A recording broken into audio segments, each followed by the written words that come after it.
orang-orang di sekitar orang-orang yang tidak bisa divaksin ini sebaiknya menerima vaksin supaya mereka menjadi kebal. Jadi nggak cuma melindungi dirinya sendiri supaya dia nggak kena sakit COVID-19, tapi juga melindungi orang-orang yang secara medis tidak bisa divaksin.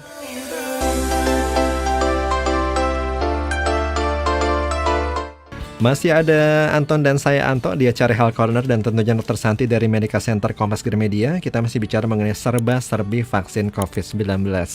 Ini buat teman-teman dan sahabat Sonora yang ingin bertanya silakan bisa kirim ke nomor WA kami 0812 112 9200. Ini beberapa hari terakhir dok ya pasca Presiden Joko Widodo divaksin pertama kali.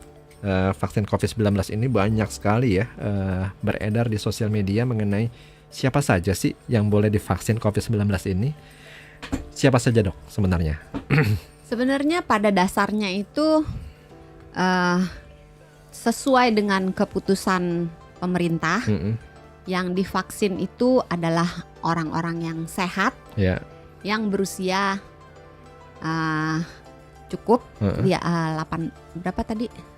16 sampai 59, karena di luar umur itu lebih muda dari 16 dan lebih tua dari 59. Hasil penelitian uji klinisnya yang fase 3 masih belum keluar gitu. Jadi keamanan untuk golongan umur ini bagi pemerintah Indonesia masih belum cukup data, sehingga tidak bisa dikatakan oh ini aman atau tidak. Maka diputuskan bahwa yang menerima vaksin gelombang pertama adalah orang yang sehat, yang berusia di range usia itu, kemudian diutamakan adalah tenaga kesehatan dan petugas yang bertugas di bidang kesehatan dan di bidang aparatur pemerintahan, garda depan gitu.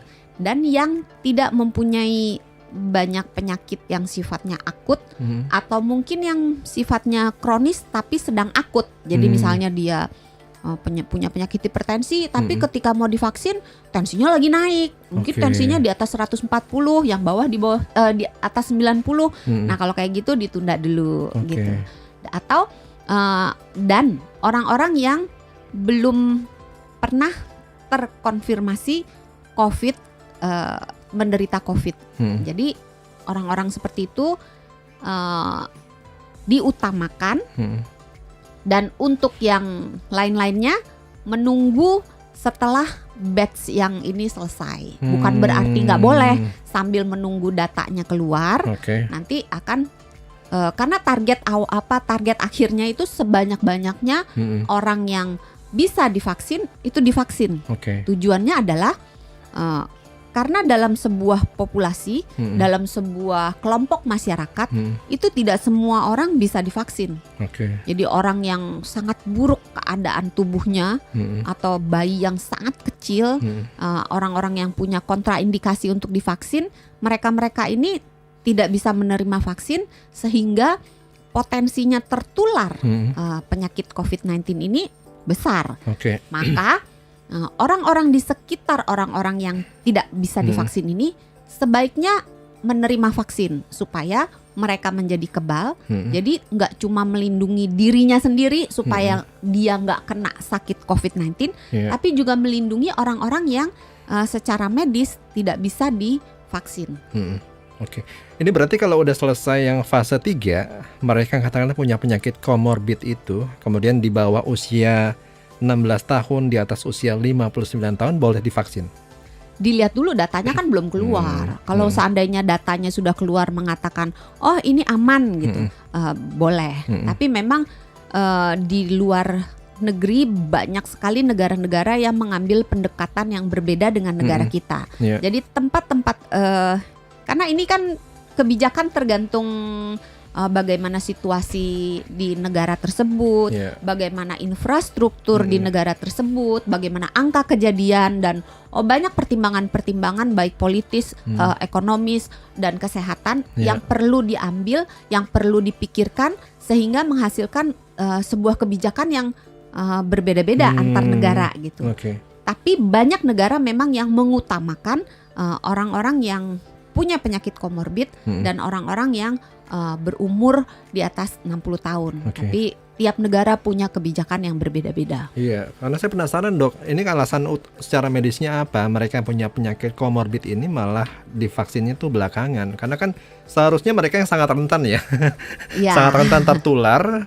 Udah gitu efeknya ini sangat luar biasa, bahkan bisa menyebabkan kematian. Iya, jadi memang dalam hal ini ada dua sisi yang bagaimana cara kita memandangnya itu yang menghasilkan keputusan yang berbeda. Kalau kita memandang bahwa orang yang punya penyakit komorbid dan orang yang berumur adalah orang yang perlu dilindungi lebih dahulu supaya tidak terjadi angka kesakitan dan tidak terjadi angka kematian, karena kelompok ini rentan kalau sakitnya parah, kalau udah parah ujung-ujungnya meninggal. Betul. Gitu. Nah, dengan demikian maka orang-orang seperti ini nih yang pertama kali dulu divaksin. Nah, pendekatan yang lain menganggap bahwa angka kejadian penyakit COVID paling banyak di usia 16 sampai 59 tahun. Kemudian orang-orang yang muda, yang sehat itu biasanya ketika divaksin hasil kekebalan yang timbul itu lebih baik daripada orang-orang yang berumur atau anak yang masih kecil sekali atau orang-orang dengan penyakit komorbid. Jadi istilahnya kalau dikasih vaksin kekebalannya tuh mantep jadinya gitu. Tapi kalau pada orang-orang yang udah berumur ya mungkin karena responnya ya namanya juga udah berumur, semua fungsi kan menurun. Jadi hasil kekebalannya tidak semaksimal kalau diberikan pada usia muda. Kemudian pertimbangan lainnya karena usia-usia yang produktif ini itu kebanyakan lalu lalang keluar rumah.